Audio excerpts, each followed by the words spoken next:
السلام علیکم ورحمۃ اللہ وبرکاتہ۔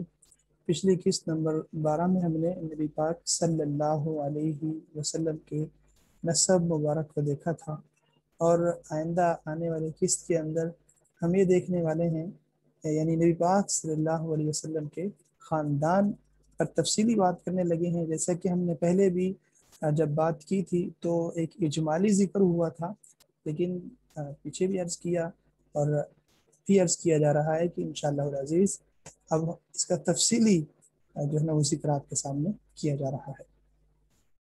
تذکرہ خانوادہ نبی کریم صلی اللہ علیہ وآلہ وسلم۔ نبی کریم صلی اللہ علیہ وسلم کا خانوادہ اپنے جد اعلیٰ ہاشم بن عبد مناف کی نسبت سے خانوادہ ہاشمی کے نام سے معروف ہے۔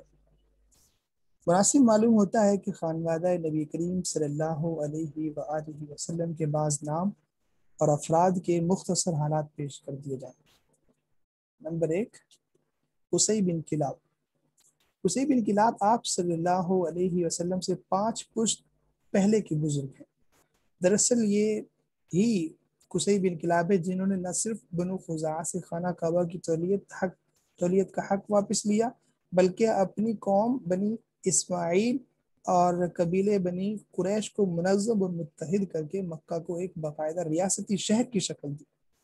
خانہ کعبہ کی تولیت ایک ایسا شرف تھا جس کی وجہ سے قصی بن کلاب اور ان کی آل اولاد کو نہ صرف مکہ بلکہ پورے جزیرہ نما عرب میں ایک خصوصی سیادت اور عزت احترام کا درجہ حاصل ہو گیا تھا۔ قصی بن کلاب نے خود کو اس کا اہل ثابت بھی کیا۔ قصی بن کلاب کو بلا مبالغہ مکہ کی شہری ریاست کا مطلق العنان بادشاہ کا درجہ حاصل تھا۔ انہوں نے نہ صرف خانہ کعبہ گرا کر نئے سرے سے اس کی تعمیر کرائی، بلکہ پہلی دفعہ اس پر کھجور کے پتوں سے چھت بھی ڈالی۔ اس کے علاوہ خانہ کعبہ کے جملہ انتظام کا جائزہ لے کر اس میں ضروری اصلاحات بھی کی۔ دوسری طرف خانہ کعبہ کے پاس ہی ایک عمارت تعمیر کرائی جسے دار الندوہ کا نام دیا گیا۔ یہاں بنو اسماعیل اور مکہ کے دوسرے قبائل کے سرداروں اور عمائدین کے ساتھ مل کر مختلف امور کے متعلق بحث و تمحیص کے بعد فیصلے کیے جاتے۔ قریش جب کوئی جلسہ یا جنگ کی تیاری کرتے تو اسی عمارت میں کرتے۔ قافلے یہیں سے تیار ہو کر باہر جاتے۔ نکاح اور دیگر تقریبات کی مراسم بھی یہیں ادا ہوتے۔ اس کے علاوہ مختلف ریاستی امور نپٹانے کے لیے 6 مختلف شعبے قائم کیے اور ان کا انتظام اپنے بیٹوں میں تقسیم کر دیا۔ جیسے ان کی وفات کے بعد ان کے پوتوں نے باہمی افہام و تفہیم سے 6 شعبوں سے بڑھا کر 10 شعبوں میں اس کو آپس میں بانٹ لیا۔ دوسرا ہے ہاشم بن عبد مناف۔ حضرت ہاشم بن عبد مناف قصی بن کلاب کے پوتے تھے۔ جب عبد مناف اور بنو عبد الدار کے درمیان عہدوں کی تقسیم پر مصالحت ہو گئی تو عبد مناف کی اولاد میں حضرت ہاشم ہی کو سقایا اور رفادہ یعنی حجاز کرام کو پانی پلانے اور ان کی میزبانی کرنے کا منصب حاصل ہوا۔ حضرت ہاشم بڑے مالدار اور نہایت جلیل القدر بزرگ تھے۔ ان کا اصل نام عمرو تھا۔ چونکہ ان کے ذمہ حاجیوں کے کھانے پینے کا انتظام بھی تھا تو وہ ان زائرین کی تواضع ایک خاص قسم کے عربی کھانے سے کرتے جسے ہشم کہا جاتا تھا۔ عربی زبان میں ہشم شوربہ میں روٹیاں چورا کرنے کو کہتے ہیں، جسے ہم سرید کہتے ہیں۔ مکہ میں 1 سال قحط پڑا تو انہوں نے تمام اہل مکہ کے لیے یہی شوربہ تیار کرایا جس پر انہیں ہاشم کا لقب ملا، اور تاریخ میں پھر انہیں اسی لقب سے یاد رکھا۔ ان کی اولاد قریش کے معزز ترین قبیلہ بنو ہاشم کے نام سے مشہور ہے۔ انہوں نے قریش کے تجارتی قافلے شروع کرائے اور ان کے لیے بازنطینی سلطنت کے ساتھ معاہدے کیے، جن کے تحت قریش بازنطینی سلطنت کے تحت آنے والے ممالک میں بغیر محصول ادا کیے تجارت کر سکتے تھے اور تجارتی قافلے لے جا سکتے تھے۔ یہی معاہدے وہ حبشہ کے بادشاہ کے ساتھ بھی کرنے میں کامیاب ہوئے، جس کا تمام قریش کو بے انتہا فائدہ ہوا، اور ان کے قافلے شام، حبشہ، ترکی اور یمن میں جانے لگے۔ ایک بار تجارت کی غرض سے شام گئے، دوران سفر یثرب، جس کا نام بعد میں مدینہ یا مدینۃ الرسول صلی اللہ علیہ وسلم ہوا، میں ٹھہرے۔ وہاں قبیلہ بن نجار کی ایک خاتون سلمہ بنت عمرو سے شادی کر لی اور کچھ دن وہیں ٹھہرے رہے۔ پھر بیوی کو حالت حمل میں میکے ہی چھوڑ کر ملک شام روانہ ہو گیا۔ غالباً ان کا ارادہ تھا کہ واپسی پر ان کو مدینہ سے مکہ لے جائیں گے، مگر شادی سے چند ماہ بعد دوران سفر ہی ان کا انتقال فلسطین کے علاقے غزہ میں ہو گیا۔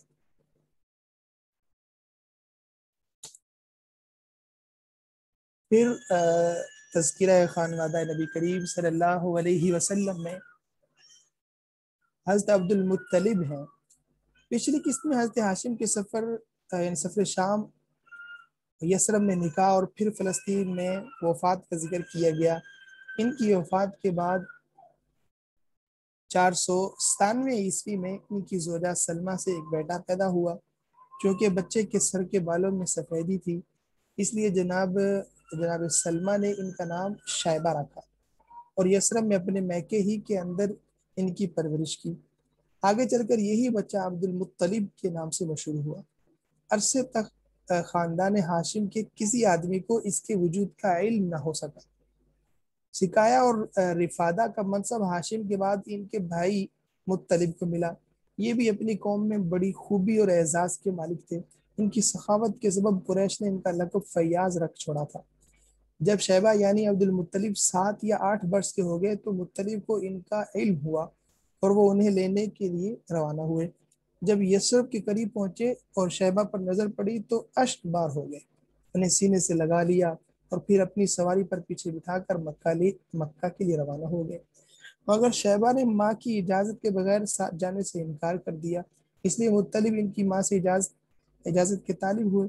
آخر ماں نے اجازت دے دی اور مطلب انہیں اپنے اونٹ پر بٹھا کر مکہ لے آئے۔ مکہ والوں نے دیکھا تو کہا یہ عبد المطلب ہے، یعنی مطلب کا غلام ہے۔ مطلب نے کہا نہیں نہیں، یہ میرا بھتیجا ہے، یعنی میرے بھائی ہاشم کا لڑکا ہے۔ پھر شیبہ نے مطلب کے پاس پرورش پائی اور جوان ہوئے۔ مکہ آنے کے کچھ عرصہ بعد ہی مطلب بن عبد مناف کی وفات یمن کے سفر میں ہو گئی، تو ان کے چھوڑے ہوئے مناصب عبد المطلب کو حاصل ہوئے۔ سرداری اور کعبہ کے زائرین کی خدمت پر جو مطلب بن عبد مناف نے حضرت عبد المطلب کے سپرد کی تھی، نوفل بن عبد مناف نے قبضہ کرنا چاہا۔ حضرت عبد المطلب نے قریش کی مدد طلب کی مگر شنوائی نہ ہوئی۔ اس کے بعد حضرت عبد المطلب نے اپنے ماموں ابو سعد، ان کا تعلق بنو نجار سے تھا، ان کی مدد طلب کی، جو 80 گھوڑ سواروں کے ساتھ ان کی مدد کے لیے آئے۔ انہوں نے نوفل بن عبد مناف سے کہا کہ اے نوفل، اگر تو نے عبد المطلب سے چھینا جانے والا حق انہیں واپس نہ کیا تو میں تلوار سے تمہاری گردن اڑا دوں گا۔ اس پر نوفل نے اس کی بات مان لی۔ اس بات پر قریش کے معززین کو گواہ بنایا گیا، مگر جب حضرت عبد المطلب کے ماموں واپس مدینہ چلے گئے تو نوفل بن عبداللہ نے عبد شمس بن عبد مناف بنو امیہ ان کی نسل سے ہیں تو اس کی اولاد کے ساتھ ایک معاہدہ کیا اور حضرت عبد المطلب کے خلاف تحریک شروع کر دی۔ بنو خزاعہ نے بنو ہاشم کا ساتھ دیا اور بیت الندوہ میں بنو ہاشم سے ان کا ساتھ دینے کا عہد کیا۔ اس طرح قریش کی سرداری حضرت عبد المطلب کے پاس ہی رہی۔ حضرت عبد المطلب نے اپنی قوم میں اس قدر شرف اور اعزاز حاصل کیا کہ ان کے آباء و اجداد میں بھی کوئی اس مقام کو نہ پہنچ سکا۔ قوم نے انہیں دل سے چاہا اور ان کی بڑی عزت اور قدر کی۔ پھر حضرت عبداللہ یعنی رسول اللہ صلی اللہ علیہ وسلم کے والد محترم۔ حضرت عبداللہ کے کل 10 بیٹے اور 6 بیٹیاں تھیں، جن کے نام یہ ہیں: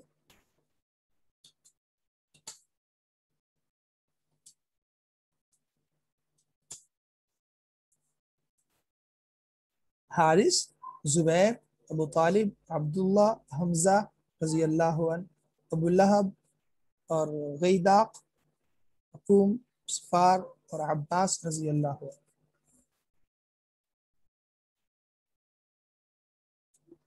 ام حکیم ان کا نام بیضہ ہے، برہ، عاتقہ، عروہ، امیمہ اور صفیہ رضی اللہ عنہ۔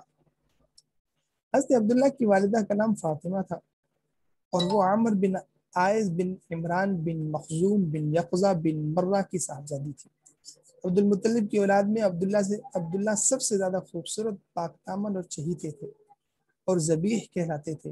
ذبیح کہلانے کی وجہ یہ تھی کہ حضرت عبد المطلب کو بہت خواہش تھی کہ وہ کثیر اولاد ہو، چنانچہ انہوں نے منت مانی کہ اگر اللہ نے ان کو 10 بیٹے عطا کیے اور وہ سب جب نوجوانی کی عمر تک پہنچ گئے تو وہ اپنا ایک بیٹا اللہ کی راہ میں قربان کر دیں گے۔ اللہ نے ان کی دعا کو شرف قبولیت بخشا اور ان کے 10 بیٹے پیدا ہوئے۔ 10 بیٹوں کی پیدائش کے بعد جب تمام کے تمام نوجوانی کی عمر کو پہنچے تو حضرت عبداللہ کو اپنی منت یاد آئی، چنانچہ وہ اپنے سب بیٹوں کو لے کر حرم کعبہ میں پہنچ گئے۔ جب عربوں کے مخصوص طریقے سے قرعہ اندازی کی گئی تو قرعہ حضرت عبداللہ کے نام نکلا، چنانچہ حضرت عبد المطلب حضرت عبداللہ کو لے کر قربان گاہ کی طرف بڑھے۔ یہ دیکھ کر خاندان بنو ہاشم کے افراد جن کو حضرت عبداللہ سے بہت لگاؤ تھا بہت پریشان ہوئے۔ وہ حضرت عبد المطلب کے پاس آئے اور انہیں اس سلسلے میں یثرب یعنی مدینہ کی ایک کاہنہ عورت سے مشورہ کرنے کو کہا، چنانچہ جب اس کاہنہ عورت سے رابطہ کیا گیا تو اس نے اس کا حل یہ نکالا کہ حضرت عبداللہ کی جگہ خون بہا ادا کیا جائے۔ عربوں کے دیت یعنی خون بہا میں 10 اونٹ دیے جاتے ہیں، تو حضرت عبداللہ کے ساتھ 10 اونٹوں کی قرعہ اندازی کی جائے اور یہ قرعہ اندازی تب تک جاری رکھی جائے گی جب تک قربانی کا قرعہ اونٹوں کے نام نہیں نکلتا۔ چنانچہ ایسے ہی کیا گیا اور بالآخر 10ویں بار قرعہ حضرت عبداللہ کے بجائے اونٹوں پر نکلا۔ اس طرح ان کی جگہ 100 اونٹوں کو قربان کیا گیا۔ حضرت عبداللہ کی شادی حضرت آمنہ سے ہوئی جو وہب بن عبد مناف بن زہرہ بن کلاب کی صاحبزادی تھی اور نسب اور رتبے کے لحاظ سے قریش کی افضل ترین خاتون شمار ہوتی تھی۔ ان کے والد نسب اور شرف دونوں حیثیت سے بنو زہرہ کے سردار تھے۔ وہ مکہ ہی میں رخصت ہو کر حضرت عبداللہ کے پاس آئیں، مگر تھوڑے عرصے بعد حضرت عبداللہ کو حضرت عبد المطلب نے کھجور لانے کے لیے مدینہ بھیجا اور وہ وہیں انتقال کر گئے۔ بعض اہل سیر کہتے ہیں کہ وہ تجارت کے لیے ملک شام تشریف لے گئے تھے۔ قریش کے ایک قافلہ کے ہمراہ واپس آتے ہوئے بیمار ہو کر مدینہ اترے اور وہیں انتقال کر گئے۔ تدفین نابغہ جعدی کے مکان میں ہوئی اور اس وقت ان کی عمر 25 سال کی تھی۔ اکثر مورخین کے بقول ابھی رسول اللہ صلی اللہ علیہ وسلم پیدا نہیں ہوئے تھے، البتہ بعض اہل سیر کہتے ہیں کہ آپ صلی اللہ علیہ وسلم کی پیدائش ان کی وفات سے 2 ماہ پہلے ہو چکی تھی۔ انشاءاللہ العزیز اگلی قسط میں ہم نبی پاک صلی اللہ علیہ وسلم کی پیدائش سے متعلق اگلی قسط دیکھیں گے۔ السلام علیکم ورحمۃ اللہ۔